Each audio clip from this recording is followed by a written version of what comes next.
کہیں ہمارے قرآن کی حرمت پر حملہ ہوتا ہے، کہیں فلسطین کی بچوں کی سسکیاں ہمارے کانوں میں پہنچتی ہیں، کہیں کشمیر پر 120 دن سے کرفیو نافذ ہے۔ کیوں؟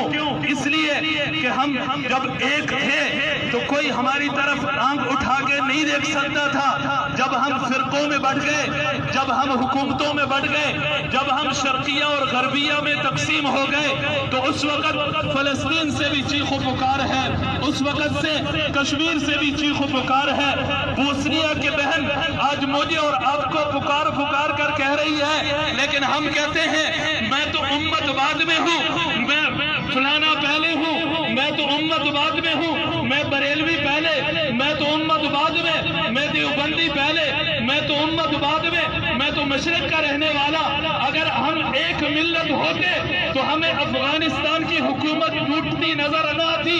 آج عرب کے لوگ اپنے اپنے محل تو بنا گئے، لیکن جس قرآن نے ہمیں وَأَعِدُّوا لَهُم مَّا اسْتَطَعْتُم مِّن قُوَّةٍ کا جو ہمیں حکم دیا تھا، اس حکم کو ہم بھول گئے۔ آج انگریز کے دیے ہوئے موبائل میرے جیب میں ہے، انگریز کا دیا ہوا نیٹ، رات کو 1 بجے تک میں اس کے ساتھ مصروف رہتا ہوں، لیکن مہینے کا مہینہ گزر جاتا ہے، میں قرآن کی شکل نہیں دیکھتا، مہینے کا مہینہ گزر جاتا ہے، میرے کان میں قرآن کی تلاوت کی آواز نہیں آتی۔